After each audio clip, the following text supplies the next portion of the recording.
மாமா,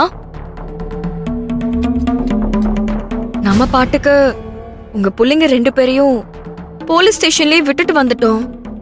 அவங்கள நினைச்சா என் மனசுக்கு ரொம்ப கவலையா இருக்கு மாமா. அந்த ரூபாவதி இன்ஸ்பெக்டரை பணத்தால விலைக்கு வாங்கிட்டா. அந்த பணத்துக்கு விசுவாசமா அந்த இன்ஸ்பெக்டர் பிரபு மாமாவையும் என் வீட்டுக்காரரையும் அடிச்சு துவைச்சு சித்திரவதம் பண்ணுவாரான்னு எனக்கு ரொம்ப பயமா இருக்கு மாமா. சொல்லாத, அத சொல்லாத. என் பேர பசங்க போலீஸ் ஸ்டேஷன் லாக்அப்ல என்ன கஷ்டப்படுறாங்களோன்னு நினைச்சாலே எனக்கு ஈரக்கொலையே அருந்து போற மாதிரி இருக்கு. சொல்லாத சொல்லாத சத்யா, சொல்லாத.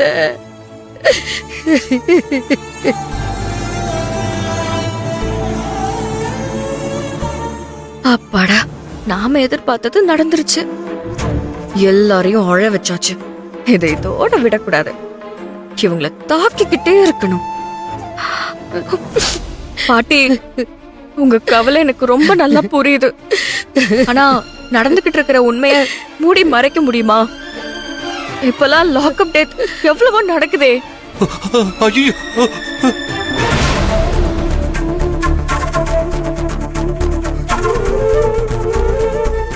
ஏய் சத்யா,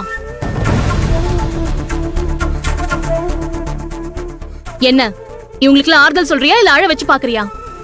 என்ன இப்படி கேக்குறீங்க? நான் மனசு தாங்காம என்னோட கவலைய கஷ்டத்தை மாமா கிட்டயும் பாட்டி கிட்டயும் ஷேர் பண்ணிக்கிட்டு இருக்கேன். அது புரியாம நீங்க வந்து இப்படி கேட்டுக்கிட்டு இருக்கீங்க.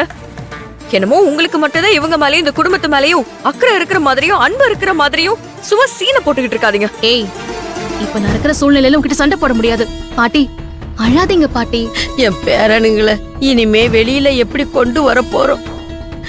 அந்த பொம்பளை ரூபாவதி வேற பிரபுவையும் கார்த்தியையும் வெளியில விட மாட்டேன், புகார வாபஸ் வாங்க மாட்டேன்னு உங்களை வெளியில அனுப்பி விட்டுருக்காம்மா. அவனை மீறி நாம என்ன பண்ண முடியுமா?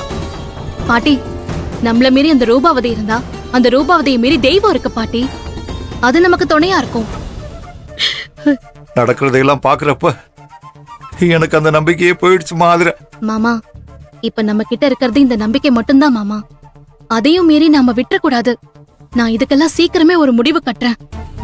அந்த கௌதம் ஒரு அயோக்கிய ராஸ்கலா இருப்பா நான் நினைச்சு கூட பாக்கல.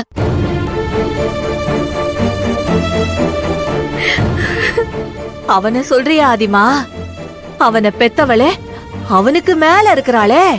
ஆமா, கரெக்ட் தான். அந்த அம்மா உங்க பையன் பண்ண தப்ப பத்தி ஒரு வார்த்தை கூட பேசல. நான் அடிச்சது மட்டும்தான் பெருசா பேசிட்டு இருக்காங்க. இருக்கட்டும், அவங்களால எந்த அளவுக்கு போக முடியுமோ அதே அளவுக்கு போக நானும் ரெடியா தான் இருக்கேன்.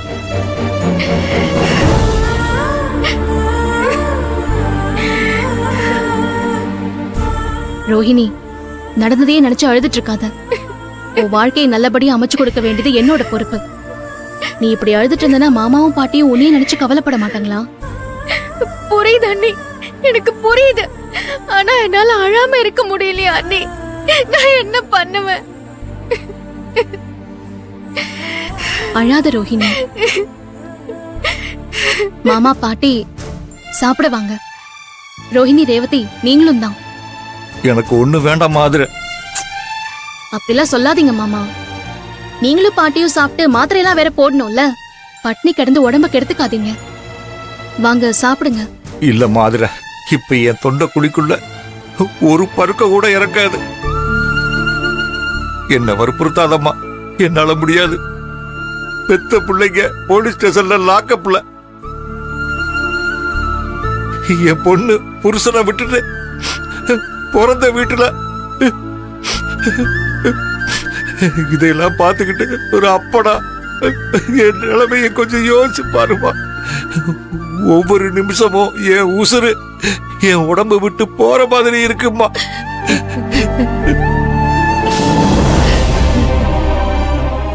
மாமா புரியுது மாமா, அழாதீங்க. பாட்டி அழாதீங்க பாட்டி. ரேவதி, நீயுமா? ஏய் ரேவதி, ரோஹிணி அழாதீங்க. நான் இருக்கேன்ல, நான் பாத்துக்கிறேன். அப்பா, என்னப்பா இது? அண்ணி தான் தைரியம் சொல்றாங்கல்ல, அப்புறம் எதுக்குப்பா நாம அழணும்? அண்ணி இது வரைக்கும் சொன்ன எதையுமே காப்பாத்தாம விட்டதே இல்ல.